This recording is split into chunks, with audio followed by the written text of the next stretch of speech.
Good afternoon. I would like to take a moment to thank everyone for joining me today to explore Microsoft OneDrive for Business. My name is Mandy Gagliardi. I am a training developer with the OCIO, and I've been working on this project since it started. I should be joined today by Jason Pollock, who hasn't popped in yet, and Teresa Gosser. They're going to attempt to field the questions that will come through the Q&A. I do ask that if you have any questions to please place them in the Q&A. Take a look at the questions that are in there first so we're not getting 100 of the same questions. So what we're going to do today is we are going to be taking a look at what OneDrive is. And there seems to be some confusion as to OneDrive and Teams and how they interact with one another. So I'm going to lay it out real simple. We're also going to talk very quickly about why we're moving. I think everybody is familiar with the major reasons. We will go over logging into OneDrive for Business. Now we have the app, the OneDrive app, and also the web interface. I tend to work more in the web interface unless I'm just quickly trying to find files. We're also going to explore the environment, so you can take a look at what you have available in there for you. And we will discuss collaborating within the Teams environment using OneDrive. And then we're also going to reinforce some of the additional resources that we have available for you.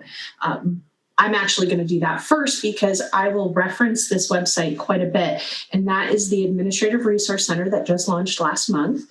You can access the Administrative Resource Center at admin.resources.osu.edu. I'm specifically on the Office 365 landing page. We have either created or collected a lot of different material for the different Office 365 products to help all of our users out. We have one specifically for Teams and one for OneDrive for Business. We also have one that's going to assist in the migration from BuckeyeBox over to OneDrive for Business. So if you have questions about that migration, I would go ahead and take a look at that page and see if there's anything there that can help you. The OneDrive for Business page, we talk a little bit about the service itself. It is your cloud storage tool. It is utilized for collaboration as well, and it integrates with Microsoft Teams. We talk about using OneDrive for Business. What are some of the benefits and best practices? If you want a full description, you can find it. We have collected and created a bunch of different job aids to help. Getting started with OneDrive for Business. These are Microsoft pages that will help walk you through whatever task you're trying to accomplish. If you want to know how to add and upload a file, here it is. If you want to see what collaboration is available directly through OneDrive, there it is. We also have some OSU specific guidance. I did link to a page that is on the migration page, which is preparing your individual files for migration. I know we've gotten a lot of questions about that. This webinar is more for how do you use OneDrive. When it comes to the migration, then we're going to direct you to the training path from Microsoft. If you want to know how to quickly do something and you're more of a visual learner, there's lots of different short videos for task-specific items. If you want a more all-encompassing learning experience when it comes to OneDrive for Business, you can go down the lynda.com path. Under resources and related services, of course, Teams and Outlook are totally related to OneDrive for Business, and BuckeyeBox, that's what OneDrive will be replacing. Frequently asked questions. This is a little light because we just did our first webinar yesterday. We did get a lot of great questions. I hope that we get a lot of great questions today as well, and we will be populating this frequently asked questions section with those questions and answers that we don't get to address here. Under troubleshooting and known issues, sometimes you'll have questions like, what are my limits? Why can't I name something a certain way? That's all going to be in this section. Help if you have any trouble with OneDrive for Business and you are a university employee, you will contact the IT service desk. If you are MedCenter, then you'll contact the MedCenter help desk. And under security, just some information that people are asking about when it comes to something such as data storage. The Ohio State Institutional Data Policy and our Ohio State Computing Policy is here as well. So this is a major resource for you as you are moving into using OneDrive for Business. Okay, so let's get into OneDrive for Business. To access OneDrive for Business from the university side, we go to office365.osu.edu. And there's a big old link on the right-hand side that says log into Office 365.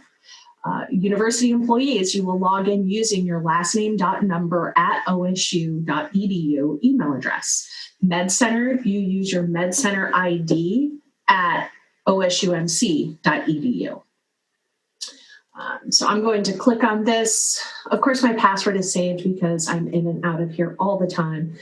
I have also already done the Duo multi-factor authentication, so you will not see that screen in this instance, but that is something else that would have to happen when you log in. Now, this is my Office 365 overview screen. If I want to go directly to OneDrive, I'm going to use the navigation panel on the left-hand side of the screen. And we've got these little waffles that represent each of the applications. OneDrive looks like a blue cloud with different shades of blue. So we will click on that, and I will be brought to my files within OneDrive. These are files that I have uploaded myself personally. These are ones that I own. They have not been shared to me. You can see I've got one called All Documentation, and I am not sharing that with anyone. I can see that all the way on the right-hand side here where it says Private.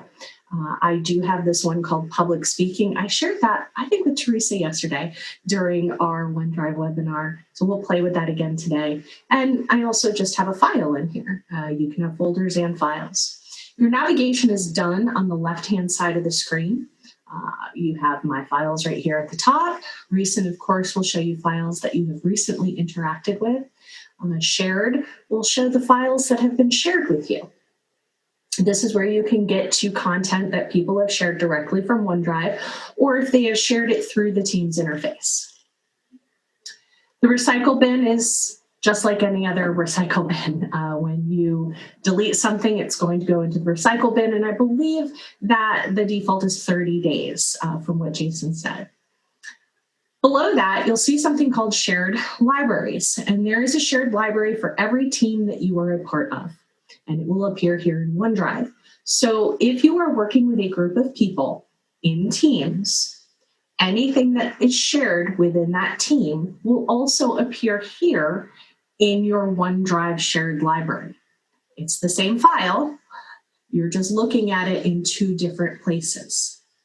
If it's shared within Teams, it will appear in the Team Shared Library. So the Administrative Resource Center is a project that we just launched, and in my Teams webinar, I showed everybody that team. And a team is great for when you want to do a lot of collaboration. You want to talk to everybody in the team. You want to have fast meetings with everybody in the team. You want to share content and work on a file together at the same time. We would do that through a team. OneDrive, okay, I'm going to pop back to my presentation real quick, is your cloud storage solution. It's where you store things. Whether you're going to collaborate with someone on it or not, it can go in OneDrive. I know when we launched Buckeye Box, that was one of the big things. It's not your storage solution. It's where you put things if you want to share. We're changing that message. This is where we want you to store your files. Can you collaborate from OneDrive? Yes, of course. I'm going to show you how to do that. But if you want team collaboration, lots of people working on lots of content together, that's going to be done in your team. I hope that makes sense, because that's a lot of the questions that I get, is just not understanding how OneDrive and Teams stand side by side. I see we are getting questions in the Q&A. That's great. I do want to continue going through our content first. All right, so I'm going to click on My Files, and that's going to bring me back to my files, the files that I work with every day. I want to show you OneDrive real quick, the app. Now, this may or may not already be installed on your computer. If it's not, that's where you would talk to your local IT support about getting it installed. But it's very similar to Box. Here I have Box that we've been using with Buckeye Box. I have one now for OneDrive. If I open this up, it looks just like my computer, except it's a look at my OneDrive folder. You'll see all the same files that you saw in the web interface. This is a great way to upload files very quickly to OneDrive or to download from OneDrive very quickly. But any type of real file management or sharing, I would recommend using the web interface. So I'm going to pop back to the web interface. And let's talk about this public speaking folder. This is a folder that I have shared out, and I can't see who it's shared to. But if I click that shared link, I'm going to get the Manage Access panel on the right-hand side of the screen. This allows me to either provide direct access to the file or give a link for someone to access the file or folder. In this case, it's a folder. So Teresa Gosser, I am given access to the folder, and I did that through direct access. I click the plus sign, and this will allow me to add someone else. I'm going to add Jason Pollock. You can add as many people as you would like, and just like you had in Buckeye Box, you do have the ability for a certain level of permissions. They're very simple in here, though. Either it's can edit or can view. Can view means that they can just view the file, and can edit, of course, means that they can make modifications and changes. I'm going to go ahead and say he can edit. You can add a message if you'd like to. If you don't want to notify them, you don't have to. And we can grant access. Access has been granted. He has been notified. I will tell you in this web interface, I do see that it does take a little while to refresh. So if I close the panel and I reopen it, it will update with the new access. You can change the access someone has from here as well and also remove it. If I click the down pointing arrow to the right of the user, I can change it to can view. So in this instance, I'm letting Teresa change, or I'm changing Teresa to only can view for this folder. And you'll see the line appears through the pencil. That means they can no longer view the file. If I want to stop sharing with her, I can do that as well. If I drop this open, I can say stop sharing. It's much faster at removing the net. All right, Jason has editing capability. That does not make him an owner of the folder. And I do get a lot of questions about that. Like, what happens if somebody leaves? Can I make someone else an owner? And you can. Jason Pollock is right here. Down at the very bottom, there's this little link that says advanced. Now, when it opens, you might get a little overwhelmed. Don't. Just focus on the things that I'm showing you that are in here. A new window is going to open, and it's going to start talking about SharePoint, and that's because that's kind of what runs in the background. You don't have to worry about that for basic end user. What I need you to know about in here is I can elevate Jason's permissions. Right now, he is just a contributor. He can contribute.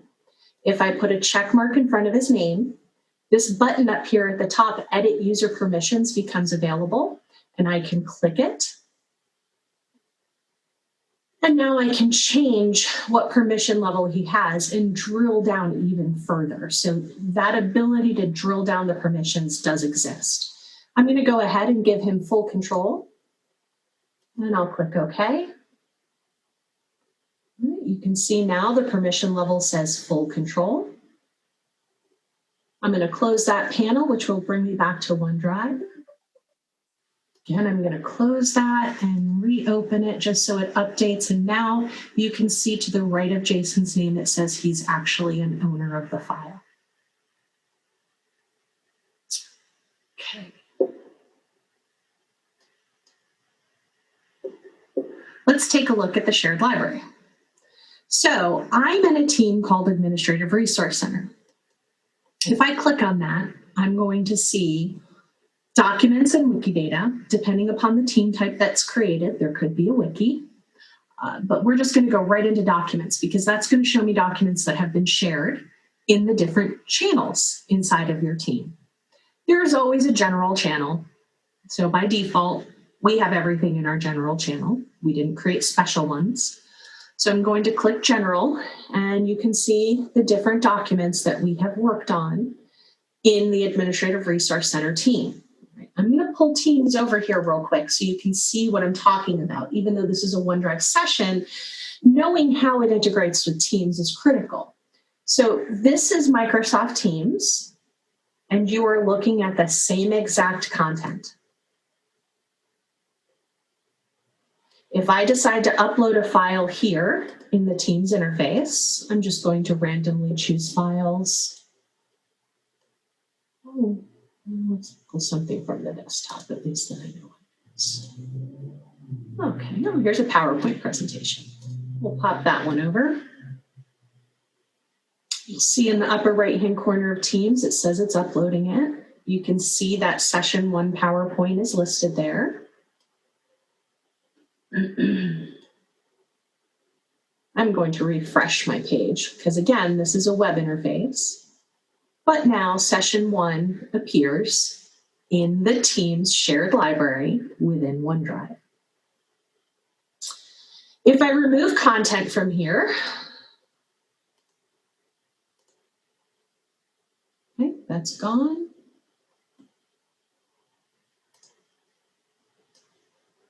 And now in Teams, I wasn't fast enough. It already refreshed. You can hit the refresh button if it doesn't move fast enough, but you'll see that session 1 PowerPoint is now gone from here. All right. Now, oh, wow, we've only got 28 questions. Woohoo! All right, I'm going to start going down through the list, and Jason, pop in, let me know when you want to respond. And Teresa, if you have seen any that are really important that are further down in the list, let me know. I'm going to start. Will Buckeye Box materials be automatically transferred? Yes, that is actually on the migration to OneDrive for Business from Buckeye Box. We do talk about that in a bunch of the different FAQs. We have quite a number that have been added. We will move your content. You can get ready though. We're not asking you to move your content, but you can get ready. We have a document preparing your individual files for migration. And we talk about what an individual account is, how you can find your files in Buckeye Box. We also want you to evaluate them.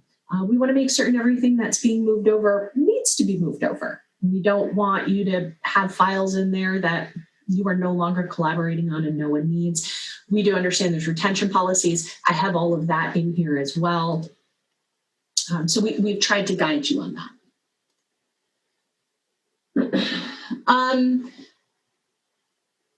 Yes and no. I have a question about, will it be the same format and processes for the medical center staff?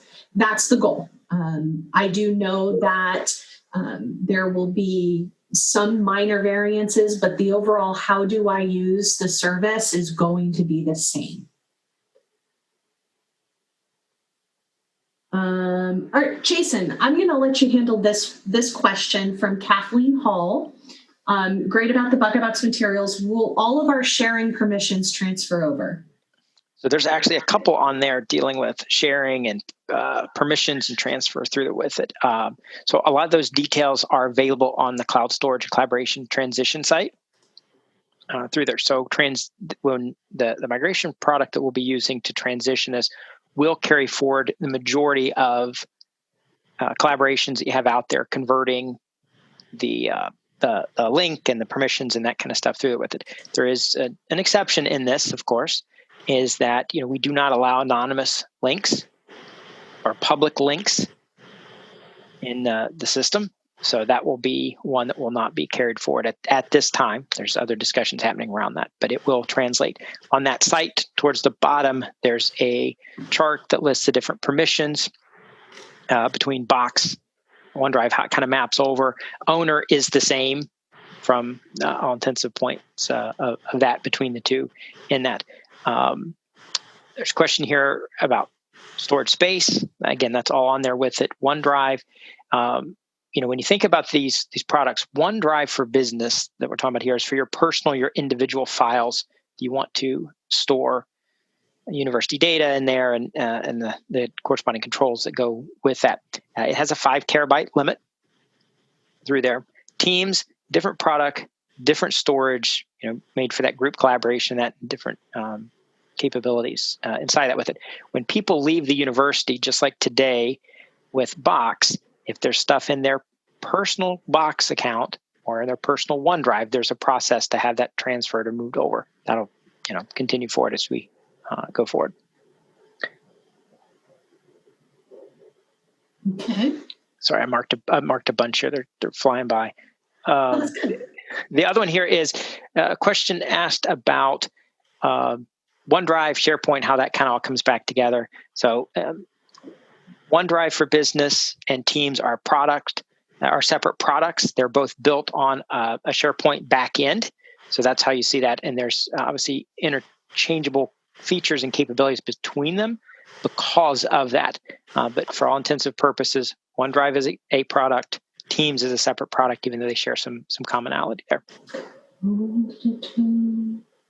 Okay. You marked this one, Jason, from Lori Bowman. Can I share files that are in Teams with people who are not a part of that team?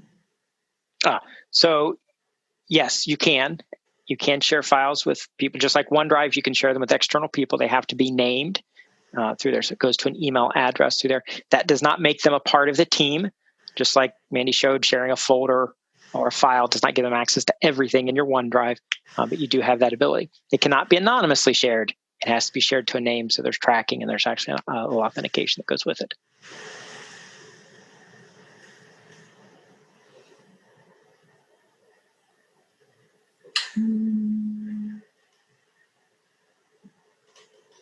A lot of these was answered, so just pardon me while we scroll through.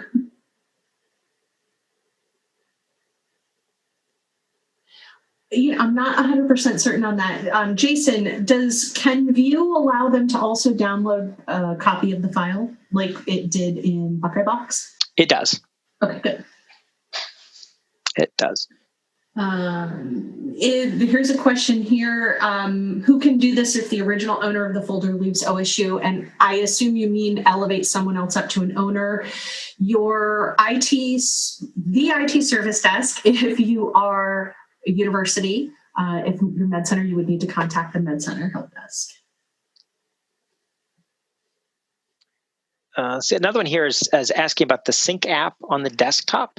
So I don't know if most of what Mandy showed was through the web through there, but there is a OneDrive Sync app, just like Box Sync on the desktop, that provides an access to your OneDrive. It also provides sharing capabilities in there. You can see the access, add sharing, take sharing away, do all that kind of good stuff through with it. I should probably install that, huh? Oh, yeah. You've got it there. I see. Bottom left. The navigation view on the far left. Oh, okay. So, because I never use this. I mean, I'll be honest. I love the web interface. It gives me so much. I use this only when I'm moving content. I have had people ask me if they can move their Buckeye Box files themselves. We're not recommending it, but I did move mine. I moved what I know I own. And that's the big problem. A lot of people aren't quite certain what they own and what has been shared with them.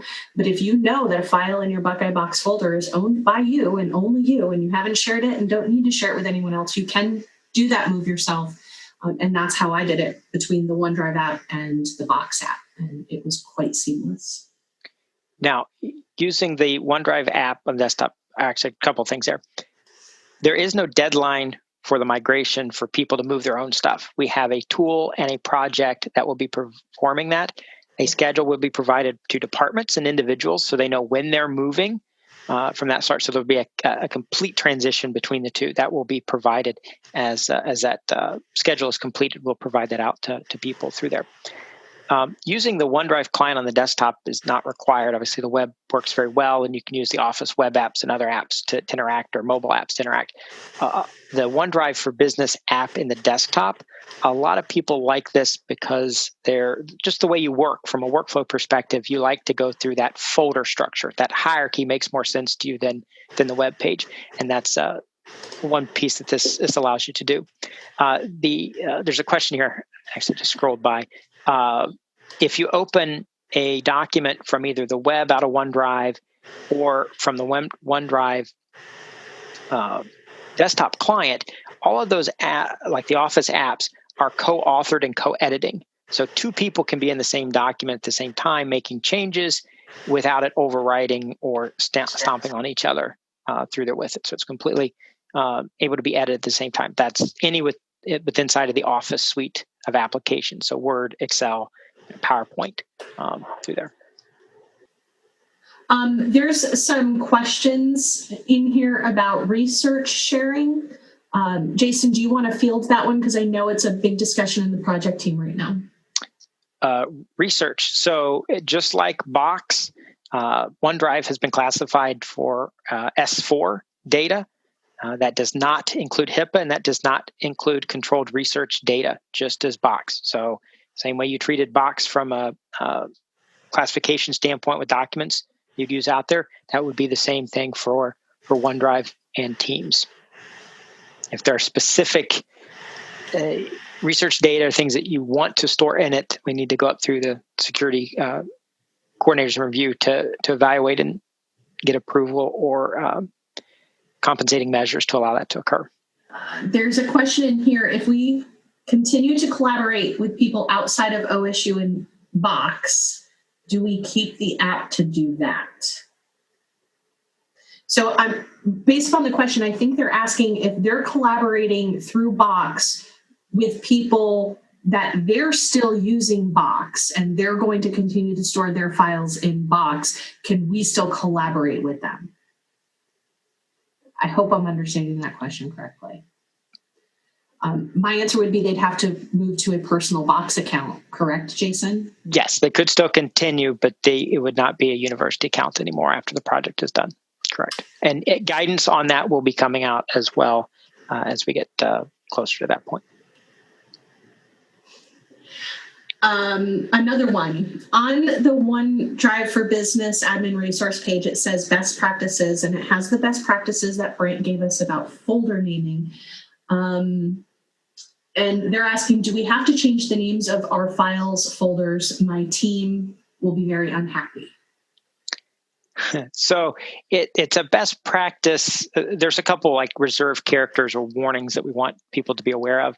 Box allowed a number of things that may not necessarily be allowed under OneDrive and Teams, depending on the migration and what's coming from Box, depending on where that goes, that we want people to be aware of inside of there with it. So as part of the migration, there'll be a kind of like a sanity run that's done to identify any folders or files that maybe violate the naming strategy or a linked issue or something like that. So a report will be generated and given to people so they can make adjustments through there. But in general, no, if you've kept within the recommendations, and most of us do, you should not have an issue there or have to redo things.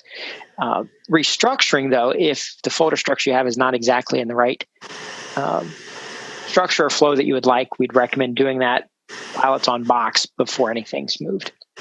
Okay, excellent. All right, we still have a lot of questions in the Q&A, but our time is up. We will be going through the questions and answering them through the FAQ that is on the Administrative Resource Center. So if you didn't get a chance to write down that link, I recommend you do so, admin.resources.osu.edu. You can get to OneDrive for Business right from the front web page, or you could just type in /office-365, and that will get you to all of them. So check back here. This session is being recorded as well, and once it goes through accessibility, it will also be posted on the OneDrive for Business ARC page. You will find them in a new section called Video Demos as soon as it's up. So come back for the video demos and come back for the FAQ. Jason, thank you so much for answering the questions that you could in today's session. And Teresa, we didn't utilize you today. I'm so sorry. But that's okay. Really letting people see what questions were asked really did scale back on the lots of duplicate questions. So that was good. Otherwise, I thank everyone and I hope you have a great day.